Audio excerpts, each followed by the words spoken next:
Hello students, welcome back to our channel. तो आज मैं आपको 12th क्लास की केमिस्ट्री पढ़ाने वाली हूँ, जिसमें मैं आज का जो हमारा टॉपिक है सॉल्यूशन है। और इसमें मैं आपको इस वीडियो में बताऊंगी कि सॉल्यूशन क्या होता है और कॉन्सेंट्रेशन ऑफ सॉल्यूशन क्या होता है, कि विलेन का सांद्रता हम कैसे डिसाइड करते हैं। तो पहले हम देखते हैं कि यहाँ पे सॉल्यूशन क्या होता है। Solution are homogeneous mixture two or more components. ठीक है, तो इसका मतलब क्या है कि किसी भी जो हमारा कॉम्पोनेंट होता है, कोई भी होमोजेनियस मिक्सचर है, उसमें जो हमारा कंपोनेंट होता है वो यूनिफॉर्म होता है, मतलब आपस में एकदम मिक्स होता है, तो वो क्या कहलाता है, हमारा सॉल्यूशन कहलाता है। और यहाँ पे एक और चीज़ आई हमारी, होमोजेनियस मिक्सचर क्या होता है। तो होमोजेनियस मिक्सचर मतलब समझ लो कि मैंने एक ग्लास वाटर लिया है, उसमें मैंने 1 टेबल स्पून क्या डाल दिया, शुगर या सॉल्ट डाल दिया, उसको मैंने मिक्स किया। तो जब मिक्स करते हैं तो आपस में क्या हो जाता है, घुल जाता है, बिल्कुल भी पता नहीं चलता कि चीनी कहाँ है, नमक कहाँ है, जो भी है हमारा पानी वगैरह मिक्स हो जाता है आपस में। तो वो भी क्या है, हमारा होमोजीनियस मिक्सचर है, मतलब इसमें बिल्कुल पता नहीं चल पाता है, आपस में क्या हो जाता है, उसके कंपोनेंट्स मिक्स हो जाते हैं। उसी को हम क्या कहते हैं, होमोजीनियस मिक्सचर कहते हैं, उसी को क्या कहते हैं, हम सॉल्यूशन कहते हैं। ठीक है, जैसे और भी एग्जाम्पल्स ले लो, हमारा टी हो गया, कॉफ़ी हो गया, जूस हो गया, और हमारा कोल्ड ड्रिंक हो गया। कोल्ड ड्रिंक में भी क्या होता है, हमारा फ्लेवरिंग एजेंट होता है, कार्बन डाइऑक्साइड होता है, और क्या होता है, वाटर होता है, शुगर होता है। ऐसे अलग अलग तो नहीं दिखता ना, वो भी क्या होता है, आपस में यूनिफॉर्म होते हैं, उसके कुछ जो कॉम्पोनेंट्स होते हैं वो आपस में क्या होता है, यूनिफॉर्म होते हैं। तो वो भी एक क्या है, हमारा होमोजेनियस मिक्सचर है, और that is also called solution. ठीक है, तो इसके बाद हमारा क्या आएगा यहाँ पे, कि जो हमारे जो सॉल्यूशन होता है उसके भी 2 टर्म्स होते हैं। कौन कौन से होते हैं, 2 कंपोनेंट्स मान लो। तो पहला हमारा क्या होता है यहाँ पे, सॉल्वेंट, और सेकंड क्या होता है हमारा, सॉल्यूट। ठीक है, तो इन दोनों को ध्यान से बहुत इजी वे में बताऊंगी मैं। जो लार्जेस्ट क्वांटिटी में होगा वो क्या होगा, हमारा सॉल्वेंट होगा। किसी भी सॉल्यूशन में जो लार्जेस्ट क्वांटिटी में होगा, जो ज्यादा मात्रा में होगा, वो हमारा क्या होगा, सॉल्वेंट होगा। और जो सॉल्यूट है वो क्या है हमारा, जो कम क्वांटिटी में होती है, जो लेस क्वांटिटी में, वो क्या होगा, हमारा सॉल्यूट होगा। ठीक है, तो क्या कैसे डिसाइड करेंगे हम कि सॉल्वेंट और सॉल्यूट क्या क्या होता है। अगर मैंने 1 गिलास वाटर लिया है, 1 गिलास वाटर, उसमें मैंने सिर्फ 1 टेबल स्पून क्या डाला, शुगर डाला। ठीक है, उसको मैंने मिक्स कर लिया, वो हमारा होमोजेनियस मिक्सचर बना। लेकिन जो ज्यादा क्वांटिटी में वो क्या है, वाटर। तो वाटर क्या होगा, जो ज्यादा क्वांटिटी में होता है वो क्या होता है, हमारा सॉल्वेंट। और जो कम क्वांटिटी, मतलब जो मैंने 1 टेबल स्पून क्या डाला, शुगर डाला, वो क्या है हमारा यहाँ पे, सॉल्यूट है। ठीक है, इतना समझ आया। अब इसके बाद मैं बताती हूँ जो हमारा एक और आता है, types of solution. Types of solution, तो ये हम क्यों डिवाइड करते हैं, इसी से हमें पता चलता है कि सॉल्यूशन का फिजिकल प्रॉपर्टी है वो कैसे डिसाइड होता है, इन्हीं 3 चीजों से होता है। ठीक है, जो सॉल्यूशन का हमारा फिजिकल प्रॉपर्टी है हम इनसे डिसाइड करेंगे। तो पहला यहाँ पे हमारा आ गया सॉलिड स्टेट, दूसरा हमारा आ गया लिक्विड स्टेट, तीसरा हमारा यहाँ पे आ गया गैसियस स्टेट। ठीक है, तो पहले हम क्या करते हैं, गैसियस स्टेट के बारे में डिस्कस करते हैं। ठीक है, तो करते हैं हम इसके बारे में डिस्कस। पहले हमारा क्या, जो गैसियस स्टेट होगा वो क्या होगा, 3 बार डिवाइड होगा, 3 टाइप और टाइप होंगे इसके। तो यानी solid in gas, liquid in gas, और गैस इन गैस। वैसे ये वाला क्या हो जाएगा, गैस इन लिक्विड, फिर क्या हो जाएगा हमारा सॉलिड इन लिक्विड, और फिर क्या हो जाएगा, liquid in liquid. Solid state भी वैसे ही हमारा गैस इन लिक्विड, और हमारा आ जाएगा लिक्विड इन सॉलिड, और आ जाएगा सॉलिड इन सॉलिड। ठीक है, तो पहले हम इसको डिस्कस करते हैं कि हमारा ये क्या है। हमारे यहाँ पे नंबर 1 आ गया यहाँ पे, गैस इन सॉलिड। दूसरा हमारा यहाँ पे आ गया सॉलिड,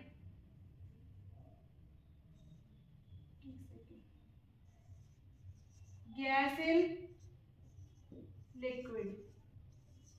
तीसरा आ गया हमारा यहाँ पे गैस इन गैस। ठीक है, वैसे ही सेम ये सब भी है, ये क्या हो जाएगा, ये भी इसकी तरह हो जाएगा, liquid liquid in solid, liquid in liquid, liquid in gas, वैसे सॉलिड हो जाएगा हमारा। तो जो ये जो हमारी एग्जांपल्स है ये भी इनके बताती हूँ मैं। जो हमारा गैस इन लिक्विड हो जाएगा वो क्या हो जाएगा हमारा,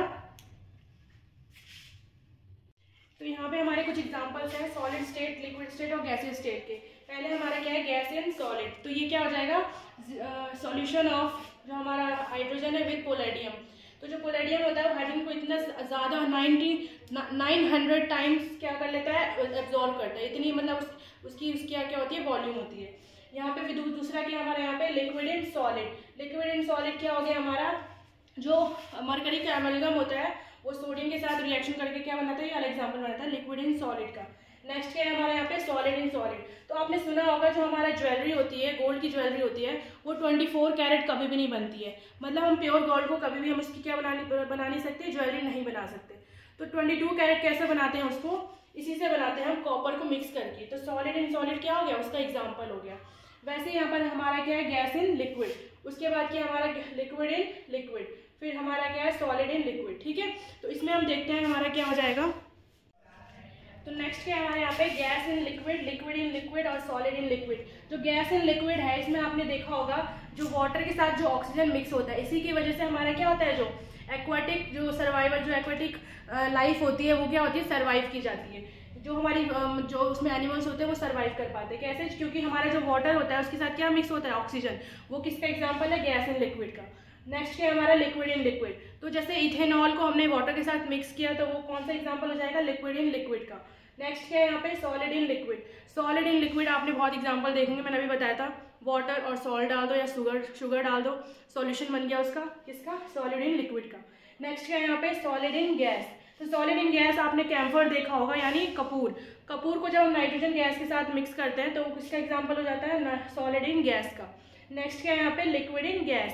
तो क्लोरोफॉर्म देखा होगा आपने, जिसको हम जब हम क्लोरीन के साथ वाटर का जो डिसइंफेक्ट करने के लिए जो बनाते हैं वो क्या बनता है हमारा, क्लोरोफॉर्म बनता है।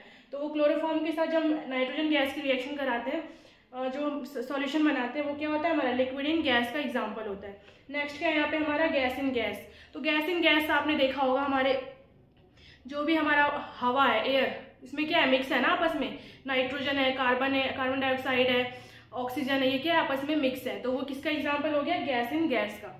तो नेक्स्ट देखते हैं हम यहाँ पे अपना। तो अब हम बात करते हैं कॉन्सेंट्रेशन ऑफ सॉल्यूशन की। तो कॉन्सेंट्रेशन, विलयन का सांद्रण क्या होता है, कैसे डिसाइड होता है। composition of a solution can be described by expressing its concentration। मतलब किसी भी सॉल्यूशन में कोई भी जो कंपोनेंट है वो कितनी मात्रा में मिला है वो क्या हो जाएगा, उसका कॉन्सेंट्रेशन हो जाएगा, ठीक है। तो उसको मतलब मान लो मैंने कोई एग्जांपल हम बताती हूँ, जैसे मैंने एक ग्लास क्या लिया, वाटर लिया, उसमें मैंने 1 टेबल स्पून क्या मिलाया, सॉल्ट मिलाया, उसको मैंने मिक्स कर दिया, ठीक है। तो उसका अभी क्या है, वो कॉन्सेंट्रेशन कम है। और अगर मैंने उसको 20 टेबल स्पून क्या डाल दिया, उसमें सॉल्ट डाल दिया, उसको मैंने मिक्स कर लिया, तो जो उसका कॉन्सेंट्रेशन होगा वो ज़्यादा होगा एज कम्पेयर किसका, जो हमारा फर्स्ट वाला एग्जाम्पल था, ठीक है। अगर मैंने एक कॉम्पोनेंट में 1 टेबल स्पून मिलाया, बी सॉल्यूशन में क्या मिलाया, 20 टेबल स्पून, तो किसका कॉन्सेंट्रेशन ज़्यादा होगा, बी का। तो इसको हम कैसे करते हैं, इसको हम 2 तरह से क्या कर सकते हैं, मेजर कर सकते हैं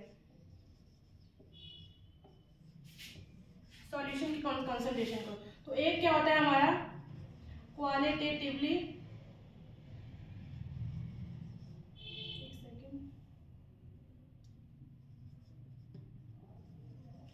दूसरा होता है हमारा क्वांटिटेटिवली।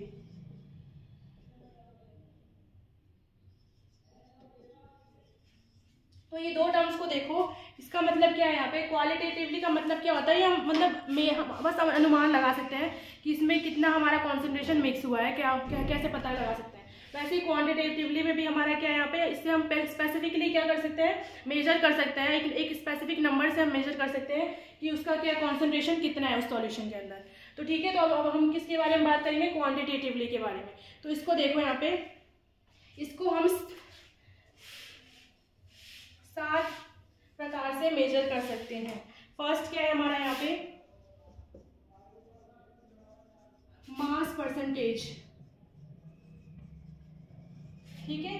सेकंड हमारा है वॉल्यूम परसेंटेज।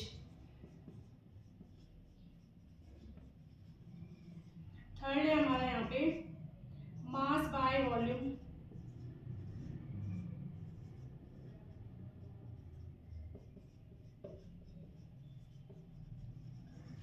फोर्थ है हमारा यहाँ पे ppm। फिफ्थ है यहाँ पे हमारा मोल फ्रैक्शन।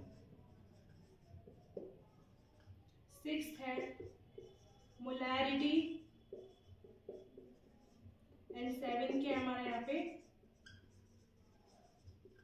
मोलैलिटी। इन 7 टर्म्स के बारे में भी बहुत इंपॉर्टेंट है, कॉन्सेप्चुअली हमें समझना बहुत इंपॉर्टेंट है और बोर्ड एग्जाम्स और जो कॉम्पिटिटिव एग्जाम होते हैं उसके लिए भी बहुत इंपॉर्टेंट है, ठीक है।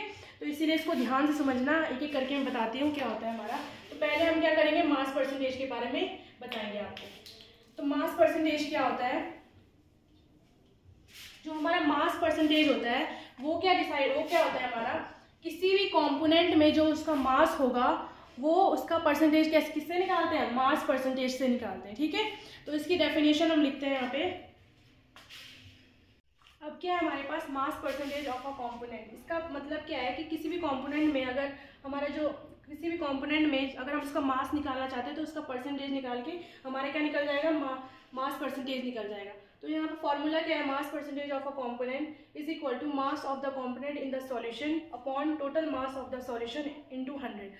अगर हमें सॉल्यूट का निकालना है तो हम क्या लिख देंगे यहाँ पे, मास of the component in the solute upon total mass of the solution into 100, ठीक है। और अगर सॉल्वेंट का निकालना होगा तो मास of the component in the solvent upon total mass of the solution into 100, ठीक है। मान लो अगर 10% of glucose in water in solution, तो उसका मतलब क्या है यहाँ पे कि 10 ml ग्लूकोज का जो हमारा जो 10 ml है, 10 ml क्या मिक्स एक वाटर में, एक second, 10 ml glucose plus 90 ml water. जो ये 10 ml glucose plus 90 ml water है वो क्या बनाता है, 100 ml का सॉल्यूशन बना रहा है। तो उसको वो कैसे निकल जाएगा, हमारा मास परसेंटेज निकल जाएगा, ठीक है। नेक्स्ट है हमारा यहाँ पे वॉल्यूम परसेंटेज। अब है हमारे पास वॉल्यूम परसेंटेज। वॉल्यूम परसेंटेज क्या होता है, वॉल्यूम परसेंटेज जो किसी भी कंपोनेंट का अगर हमें वॉल्यूम निकाला है तो उसकी परसेंटेज जब निकालेंगे 100 का इंटू करेंगे तो क्या निकल जाएगा हमारा वॉल्यूम परसेंटेज। और वॉल्यूम में हम बेसिकली किसकी बात करेंगे, लिक्विड फॉर्म की बात करेंगे। वॉल्यूम क्या होता है, लिक्विड ही होता है। तो क्या हो जाएगा हमारा, volume percent of a component is equal to volume of the component in the solution upon total mass of the solution into 100। तो अगर हमें सॉल्यूट का निकालना है तो हम क्या लिख देंगे, volume of the component in the solute upon total mass of total volume of the solution, total volume of the solution. और अगर सॉल्वेंट का निकालना होगा तो क्या हो जाएगा, volume of the component in the solution upon total volume of the solution into 100। तो क्या निकल जाएगा हमारा, वॉल्यूम परसेंटेज निकल जाएगा। मान लो 0.25% इथेनॉल किसी सॉल्यूशन में मिला हुआ है, तो इसका मतलब क्या हो जाएगा, 0.25 ml किसी सॉल्यूशन में क्या है, मिक्स है, तो उसका क्या, उसका टोटल कंसंट्रेशन क्या हो जाएगा, 100 ml हो जाएगा, ठीक है। तो नेक्स्ट क्या है हमारे यहाँ पे, अब हम बात करेंगे मास बाय वॉल्यूम परसेंटेज। इसका मतलब क्या है यहाँ पे, mass of solute dissolve in 100 ml of the solution. इसका मतलब क्या है, किसी भी कंपोनेंट में जो हमारा मास है वो किसी भी सॉल्यूशन के 100 ml में कितना कॉन्सेंट्रेट, मतलब उसका क्या है, कितना मतलब उसकी परसेंटेज है, तो वो किससे डिसाइड होती है, मास बाय वॉल्यूम परसेंटेज से। तो मान लो जैसे 1% शुगर किसी वाटर में मिक्स है हमारा, तो यानी 1% का मतलब क्या है कि 1 ml सॉल्यूशन, जो हमारा 1 ग्राम शुगर है वो किस में मिक्स है, 100 ml सॉल्यूशन के अंदर मिक्स है 1 ग्राम सॉल्यूशन, 1 ग्राम शुगर है जो हमारा, ठीक है। तो ये क्या हो गया हमारा मास बाय वॉल्यूम परसेंटेज। अब आता है हमारा यहाँ पे ppm। तो जो ppm होता है उसको हम कहते हैं पार्ट्स पर मिलियन। पार्ट्स पर मिलियन का मतलब समझो, मान लो मैंने कोई बड़ी सी क्लास, मतलब एक पूरे कॉलेज में सिर्फ एक टीचर मौजूद है, तो बच्चों की संख्या कितनी और टीचर की संख्या कितनी है, बहुत ट्रेस क्वांटिटी में है ना। वैसे ही हमारा जो पार्ट्स पर मिलियन मतलब क्या होता है, किसी भी सॉल्यूशन के अंदर कोई भी कंपोनेंट अगर ट्रेस कम, मतलब बहुत ही कम मात्रा में होता है, तो उसको हम किससे कैलकुलेट करते हैं, पार्ट्स पर मिलियन से कैलकुलेट करते हैं, ठीक है। तो क्या हो जाएगा हमारा इसका formula, number of parts of the component upon total number of all the components,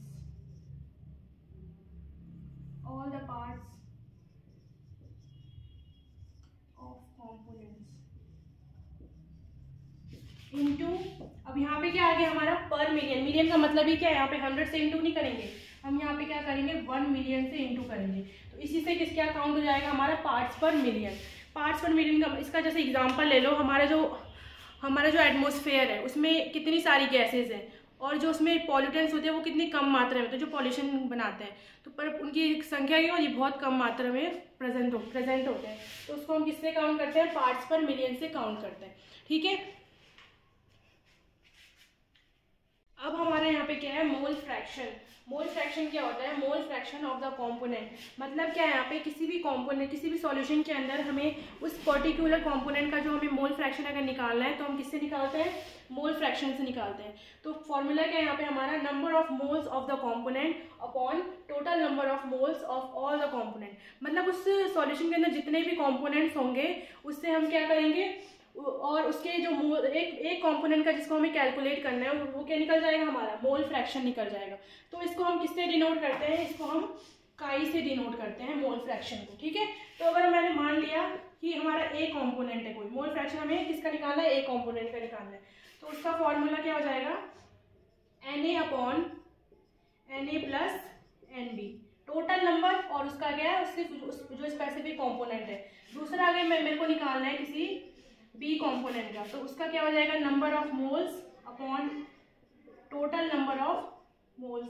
ठीक है, तो क्या निकल गया मेरा, chi A equal to Na upon Na plus Nb, chi B is equal to Nb upon Nb plus Na। तो ये क्या निकल जाएगा, इससे हमारा मोल फ्रैक्शन निकल जाएगा। ठीक है, तो जो ये बाकी जो दो बचे हैं हमारे मोलैरिटी और मोलैलिटी, इसको मैं नेक्स्ट वीडियो में बताऊंगी और कुछ न्यूमेरिकल्स भी कराएंगे। ठीक है, तो तब तक आप वीडियो को देखिए और इसकी अगर कुछ कमी निकले या कुछ समझ ना आए तो आप कमेंट बॉक्स में जरूर बताइएगा। ठीक है, तो थैंक्स फॉर वॉचिंग, मिलते हैं नेक्स्ट वीडियो में।